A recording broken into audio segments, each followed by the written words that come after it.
অনন্য রহস্যময় পারিবারিক গল্প। পিকনিকে খোলা আকাশের নিচে বসে যখন আমি তাকে খাওয়াচ্ছিলাম, সে আমার আঙুল চেটে বলল, মা, তোমার হাতের স্বাদ আমার খুব প্রিয়। শীতের দিনে অফিস পিকনিকে গিয়েছিলাম ছেলের সাথে। পার্কে সবাই পরিবার নিয়ে এসেছে। আমরা একটা গাছের নিচে মাদুর বিছিয়ে বসলাম। খাবার বের করলাম। মা, তুমিও খাও, ছেলে বলল। তুমি আগে খাও। আমি পরে খাব। না, তুমি আমাকে খাওয়াও। ছোটবেলার মতো। আমি হাত দিয়ে ভাত মেখে তার মুখে দিলাম। সুস্বাদু। তোমার হাতের রান্না আর তোমার হাতে খাওয়ানো নিখুঁত সংমিশ্রণ। আমি আরেকটা গ্রাস দিলাম। খেতে খেতে আমার আঙুলে ভাত লেগেছিল। সে হঠাৎ আমার আঙুল মুখে নিয়ে চেটে দিল। কি করছিস? আমি বললাম। তোমার আঙুলে ভাত লেগেছিল। পরিষ্কার করে দিলাম। কিন্তু সে আমার আঙুল তখনও মুখে রেখেছে। মা, তোমার হাতের স্বাদ আমার কাছে সবচেয়ে মিষ্টি। আশেপাশে অনেক পরিবার আছে। কেউ দেখছে না। আমি যখন ছোট ছিলাম তুমি এভাবে খাওয়াতে। এখনও আমি সেই ছোট ছেলে। সে আমার হাত নিজের গালে লাগাল। কিন্তু এখন আমি বুঝি তুমি শুধু আমার মা নও, তুমি একজন সুন্দরী নারী। হাওয়া বইছে। পাতা ঝরছে গাছ থেকে। মা, আমি তোমাকে ভালোবাসি। স্ত্রী হিসেবে পেতে চাই। তুমি রাজি হও? পিকনিকের আনন্দের আওয়াজ চারদিকে। কিন্তু আমার কানে সবকিছু নীরব লাগছে। এই গল্পটি সম্পূর্ণ শুনলে আপনাদের পানি অটোমেটিক বের হয়ে যাবে, যত দ্রুত সম্ভব হাতের কাছে টিস্যু নিয়ে বসে পড়ুন। বিছানার চাদর যেন নষ্ট না হয় সেটা সম্পূর্ণ খেয়াল রাখার অনুরোধ জানিয়ে গল্পটি এখন শুরু করব। তার আগে সর্বশেষ অনুরোধ, দয়া করে এমন পানি বের করার গল্প নিয়মিত শুনতে আমাদের চ্যানেলটি সকলেই সাবস্ক্রাইব করুন। ধন্যবাদ। হ্যালো বন্ধুরা, আমার নাম রিমা খান। আমার বয়স ৪৪ বছর। আমার স্বামীর নাম রকিব খান, বয়স ৪৭ বছর। আমাদের ২ সন্তান, রাহুল আর রিয়া। রাহুল ২১ বছর বয়সী, বিশ্ববিদ্যালয়ে পড়ে। রিয়া ১৪ বছর বয়সী, স্কুলে যায়। আজ যে ঘটনার কথা বলবো সেটা আমার জীবনের সবচেয়ে অদ্ভুত অভিজ্ঞতা। শুরু হয়েছিল একটা সাধারণ পিকনিক থেকে, কিন্তু শেষ হয়েছিল এমন এক রহস্যের সমাধানে যা আমি কল্পনাও করতে পারিনি। সেদিন রকিবের অফিসের বার্ষিক পিকনিক। পুরো পরিবার নিয়ে গেলাম সাভারের একটা রিসোর্টে। সকাল থেকেই রাহুল খুব অদ্ভুত আচরণ করছিল। সাধারণত এসব অনুষ্ঠানে সে খুব একটা আগ্রহ দেখায় না, কিন্তু সেদিন সে নিজেই বলেছিল যেতে। আমরা পৌঁছে গেলাম সকাল ১০টার দিকে। বিশাল এক বাগান, চারদিকে সবুজ ঘাস, বড় বড় গাছ। রাহুল একটা নির্দিষ্ট জায়গা খুঁজছিল বারবার। মাঝে মাঝে ফোনে কার সাথে যেন কথা বলছিল। মা, চলো ওই গাছটার নিচে বসি, রাহুল বলল একটা বিশাল বট গাছের দিকে ইশারা করে। কেন? এখানেই তো ভালো জায়গা, আমি বললাম। না মা, ওখানে বেশি ছায়া। আর আর আমার ওই জায়গাটা পছন্দ। তার কণ্ঠে একটা অদ্ভুত উৎসুক্য। আমি রাজি হয়ে গেলাম। বট গাছটার নিচে মাদুর বিছিয়ে বসলাম। রকিব আর রিয়া অন্যদের সাথে খেলতে গেল। আমি আর রাহুল দুজনে খাবার গুছাতে লাগলাম। মা, তুমি আমাকে খাওয়াবে আজ? ছোটবেলার মতো, রাহুল হঠাৎ বলল। আমি অবাক হলাম। তুই তো বড় হয়ে গেছিস। নিজেই খেতে পারিস। প্লিজ মা। আজ খুব ইচ্ছা করছে। মনে হচ্ছে আমি আবার ছোট হয়ে গেছি। তার চোখে একটা অদ্ভুত ভাব। অনুরোধ করছে, কিন্তু যেন কোনো লুকানো উদ্দেশ্য আছে। আমি ভাত মেখে তার মুখে দিলাম। সে খেতে লাগল। কিন্তু খাওয়ার সময় আমার আঙুল মুখের মধ্যে নিয়ে চুষতে লাগল। রাহুল, এটা কি করছিস? মা, তোমার আঙুলে ভাত লেগেছিল। পরিষ্কার করে দিলাম। কিন্তু এরপরও সে আমার আঙুল ছাড়ছিল না। চুষে চুষে বলল, মা, তোমার হাতের স্বাদ খুব মিষ্টি। আমি লজ্জা পেলাম। ছাড় এখন। কেউ দেখে ফেলবে। কেউ দেখছে না মা। সবাই অন্যদিকে ব্যস্ত। তারপর সে আমার হাত নিজের গালে চেপে ধরল। মা, আমি তোমাকে অনেক ভালোবাসি। আমিও তোকে ভালোবাসি বাবা। না মা, আমার ভালোবাসা অন্যরকম। তুমি শুধু আমার মা নও, তুমি একজন সুন্দরী নারী। আমার বুক দুরুদুরু করতে লাগল। রাহুল, তুই কি বলছিস? মা, আমি তোমাকে বিয়ে করতে চাই। তোমাকে আমার স্ত্রী বানাতে চাই। আমি হতভম্ব। পুরো পৃথিবীটা যেন ঘুরতে লাগল। রাহুল, তুই পাগল হয়ে গেছিস? কিন্তু হঠাৎ রাহুল হেসে উঠল। জোরে জোরে হাসতে লাগল। মা, তোমার মুখটা দেখ। তুমি কি ভেবেছিলে? সে হাসতে হাসতে বলল। আমি কিছু বুঝতে পারছিলাম না। মা, এটা ছিল একটা অভিনয়। আমি অভিনয় করছিলাম। অভিনয়? কেন? রাহুল তখনও হাসছে। আসলে মা, আমি তোমাকে একটা সারপ্রাইজ দিতে চেয়েছিলাম। কিন্তু সেই সারপ্রাইজের জন্য তোমাকে এই জায়গা আনতে হয়েছিল। আর তোমাকে আনার একটা কারণ দরকার ছিল। আমি এখনো হতবাক। কি সারপ্রাইজ? রাহুল ফোন থেকে একটা নম্বরে ডায়াল করল। এসে যাও, মা রেডি। কিছুক্ষণ পর দেখি রকিব আর রিয়া আসছে। তাদের হাতে একটা বট কেক আর কিছু উপহার। হ্যাপি বার্থডে মা, সবাই একসাথে বলে উঠল। আমি অবাক। কিন্তু আজ তো আমার জন্মদিন নয়। আজ তোমার জন্মদিন নয় মা, কিন্তু আজ তুমি একটা নতুন জীবন পাবে, রকিব বলল। আমি কিছু বুঝতে পারছিলাম না। রাহুল বলল, মা, আসলে আমি জানতাম তুমি অনেক দিন ধরে একটা বুটিক শপ খোলার স্বপ্ন দেখছ। কিন্তু টাকার অভাবে পারছ না আগে। আমার চোখ ছলছল করে উঠল।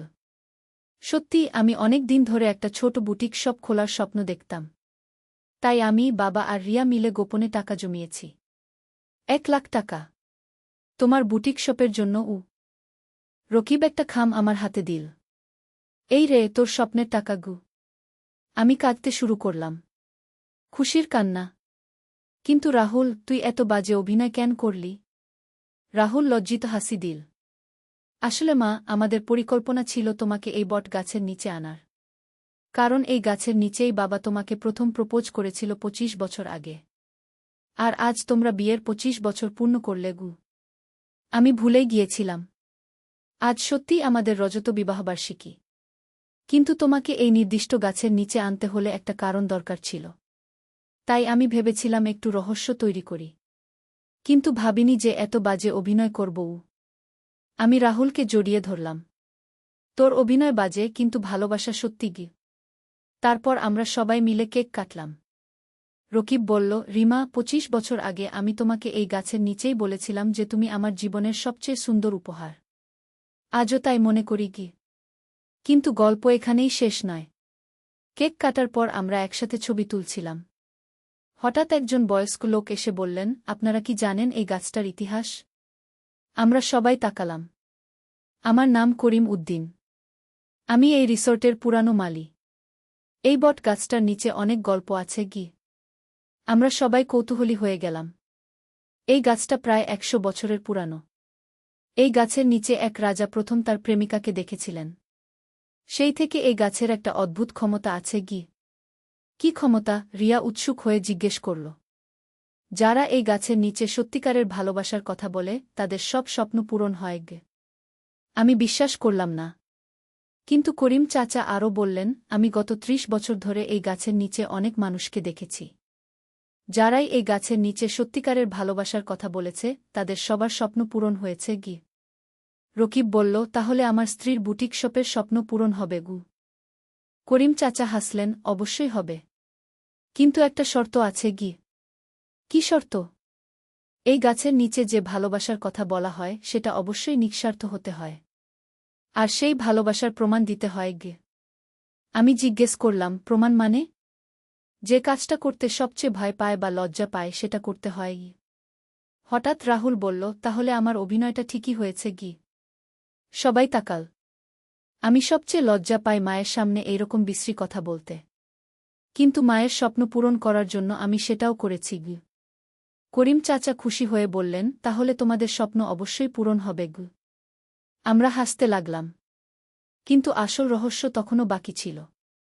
সন্ধ্যায় বাড়ি ফেরার সময় রাহুল আমাকে বলল, মা, আমি তোমাকে একটা কথা বলিনি। কি? আসলে আমি এই বট গাছের কথা জানতাম আগে থেকেই। আমি অবাক, কিভাবে? আমার বন্ধু অর্পিতার বাবা এই রিসোর্টের মালিক। সে আমাকে এই গাছের গল্প বলেছিল। আর বলেছিল যে এই গাছের নিচে সত্যিই মানুষের স্বপ্ন পূরণ হয়। তুই বিশ্বাস করিস? আমি জানি না মা। কিন্তু আমি একটা বাজি ধরেছি। কি বাজি? যদি তোমার বুটিক শপ সফল হয় তাহলে আমি বিশ্বাস করব যে সত্যিই এই গাছের ক্ষমতা আছে।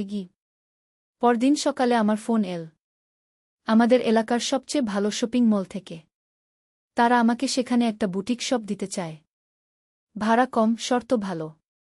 আমি অবাক হয়ে রাহুলকে বললাম। রাহুল চোখ বট করে বলল, সত্যি মা? হ্যাঁ রে ইউ। তাহলে বট গাছের ক্ষমতা সত্যি কি? কিন্তু আরও বড় রহস্য তখনও বাকি। 2 সপ্তাহ পর আমি আমার বুটিক শপ খুললাম। প্রথম দিনই অনেক কাস্টমার এল। আমি খুব খুশি। কিন্তু তৃতীয় দিন একজন মহিলা এসে বললেন, আপনি রিমা খান? জিউ। আমার নাম নাদিয়া। আমি একটা ফ্যাশন হাউজের মালিক। আপনার কাজ দেখে খুব ভালো লেগেছে। আমি আপনাকে আমাদের কোম্পানির পার্টনার বানাতে চাই। আমি বিশ্বাস করতে পারছিলাম না। এত বড় সুযোগ। নাদিয়া আপু বলল, কিন্তু আগে একটা কথা জানতে চাই। আপনি কিভাবে এত ভালো ডিজাইন করেন? আমি বললাম, আমি জানি না। আমার ভেতর থেকে আইডিয়া আসে গিয়ে। এটা কবে থেকে? আমি ভাবলাম। আসলে পিকনিকের দিনের পর থেকে আমার মাথায় অনেক নতুন আইডিয়া আসছে গিয়ে।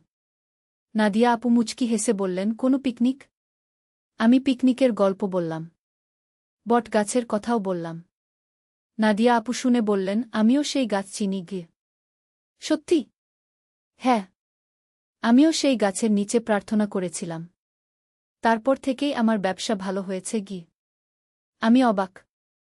আপনি কি জানেন সেই গাছের আসল রহস্য কি? আমি না বোধক মাথা নাড়লাম। সেই গাছের নিচে অনেক মানুষ প্রার্থনা করেছে, স্বপ্ন দেখেছে, ভালোবাসা প্রকাশ করেছে। সেই সব ইতিবাচক শক্তি গাছের ভেতর জমা হয়েছে গু। তাহলে সত্যিই গাছের ক্ষমতা আছে? ক্ষমতা নয়। কিন্তু যখন কেউ সত্যিকারের বিশ্বাসের সাথে সেই গাছের নিচে কিছু চায়, তখন সেই বিশ্বাসই তার স্বপ্ন পূরণ করে। গাছ শুধু একটা মাধ্যম গু। আমি এই কথা বুঝলাম। কিন্তু একটা শর্ত আছে, নাদিয়া আপু বললেন। কি? যে স্বপ্ন চাইবে সেটা শুধু নিজের জন্য হলে হবে না। অন্যের ভালোর জন্য হতে হবে গু। আমি বুঝতে পারলাম।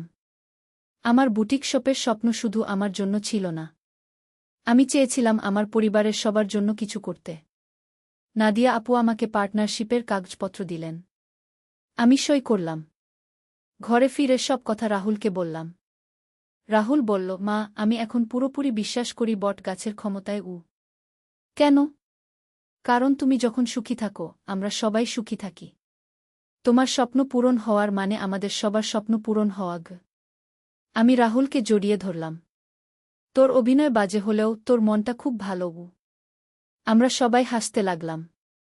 কিন্তু সবচেয়ে বড় রহস্যটা তখনও বাকি। 1 মাস পর আমার বুটিক শপ অনেক সফল হল। আমি একদিন রাহুলকে বললাম, চল আবার সেই বট গাছের কাছে যাই। ধন্যবাদ জানাই। আমরা গেলাম। কিন্তু পৌঁছে দেখি করিম চাচা নেই। অন্য একজন মালি। আমি জিজ্ঞেস করলাম, করিম চাচা কোথায়? নতুন মালি বলল, করিম চাচা?